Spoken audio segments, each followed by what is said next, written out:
Hi, this video looks at high impact business theory for A level. What I'm trying to do is offer some suggestions as to how you can improve the depth of your analysis and evaluation by having a few business theories in mind that are applicable across a whole range of questions. Okay, so the first thing that I'll say is often in students' analysis, they'll jump straight to the impact on profit. Now, it's not wrong to mention profit, of course, but it's good to have some different measures of performance in mind as we look at a question and we think, well, maybe I can bring this in, I can bring that in. You'll obviously be guided by the case study in terms of what's appropriate. But rather than just thinking of profit, we can think about, well, what's the impact on the different functional areas that we need to know in terms of finance? Okay, how does whatever we're talking about in our question affect average unit cost? Sales volume, sales growth, profitability, cash flow, liquidity. Okay, so revising those topics and looking at how we can link them into questions is very effective. In terms of marketing, some key sort of performance measures really of the marketing department are what's the brand image, what's the market share. So if a question comes up and it's appropriate, we might bring in that before we link that to profits. The HR department, how do we know if HR are doing a good job? Well, we look at labour productivity, staff turnover and retention, absenteeism.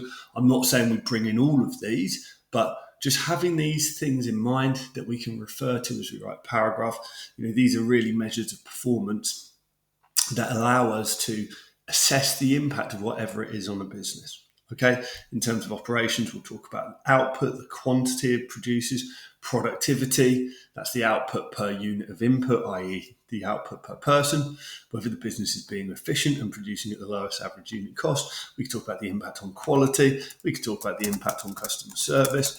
Okay, all of these help us then saying whether or not it's going to lead to higher profit. And of course, profit is made up of two components, revenue and costs.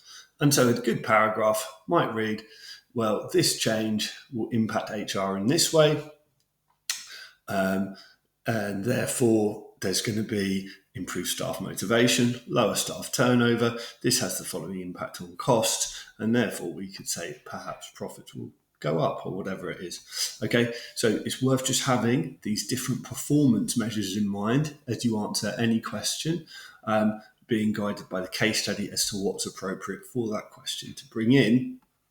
Can be very helpful.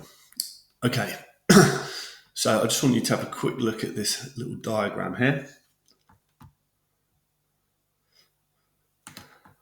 Okay, now this is a key chain of argument I kind of like to talk to my students about, because the more you understand it and see it, the more you can bring it in, and it just helps to strengthen the depth of your analysis. So this is all about understanding average unit costs. So there's a difference between price and cost in business. The selling price is how much we sell to our customers. The average unit cost is how much it costs us on average to make each unit.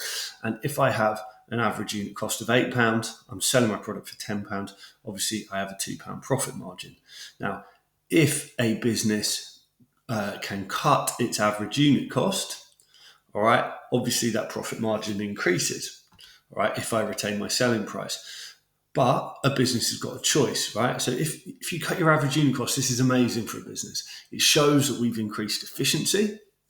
And why is it amazing? Well, if I retain my selling price of £10, okay, I earn £4 per unit.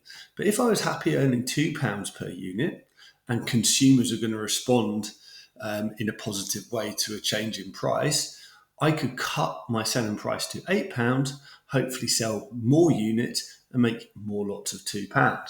Okay, so this is a chain of argument I encourage students to think about, because you can explain, well, an increase in efficiency will reduce average unit cost.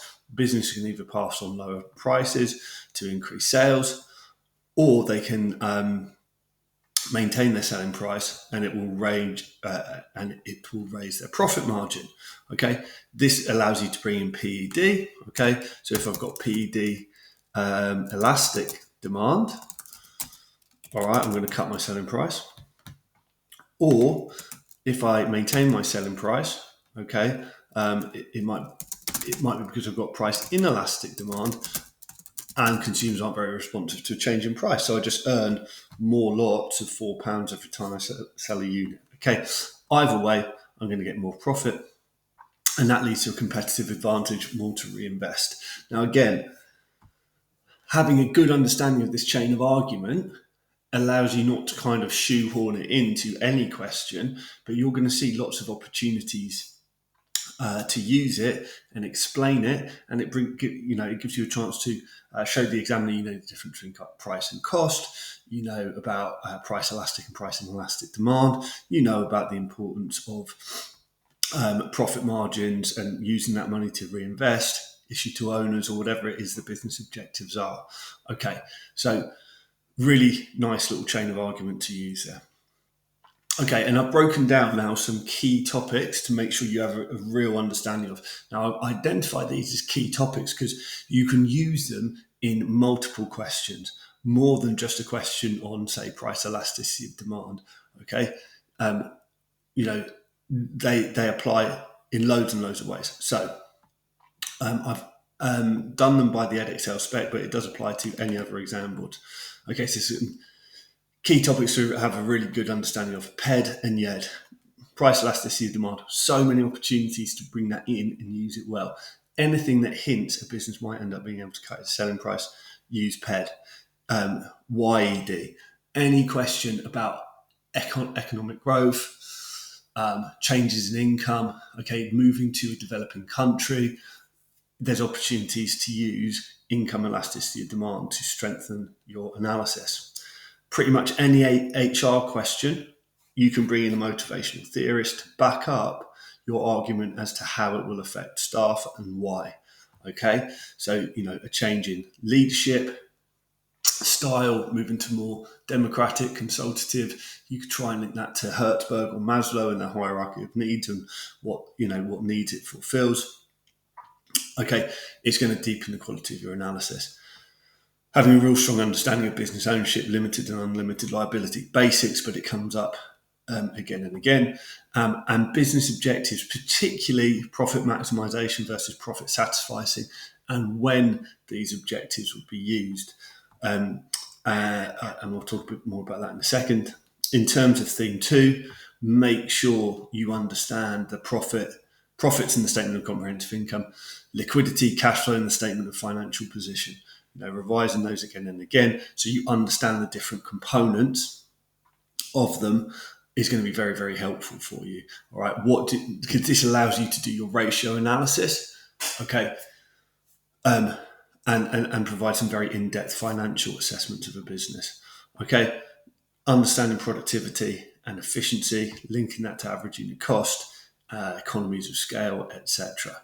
In terms of your year 2 stuff, typically theme 3 and 4, having an understanding that your mission statement equals your corporate objectives equals your functional objectives, how those get passed down, very important in some questions. SWOT, ANSOF, generic strategies, Porter's 5 forces. I could add in Boston Matrix there. You can use these topics, particularly ANSOF and Porter's generic strategies, to assess in lots of extended questions, okay? The risk of growth strategies for ANSOF, how to position yourself as a business for Porter, making sure you understand those topics is really important.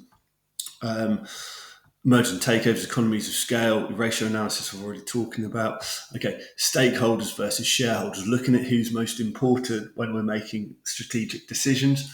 Okay, we can link this to long and short-term decision-making and profit maximization versus profit satisficing, when those objectives are going to be appropriate. And finally, polycentric and ethnocentric marketing, when a business should use the strategy it employs in its home country for its marketing and not adapt its 4 Ps. We look at the pressure for cost competitiveness there, or whether when doing international expansion, polycentric marketing, adapting our marketing mix to our to the country that we're going to is appropriate, okay? Because we've got a high pressure for local responsiveness. So those are some topics I would very much recommend focusing your revision on before you go into the exams. All the best with your revision. Good luck, and feel free to ask a question if you have one.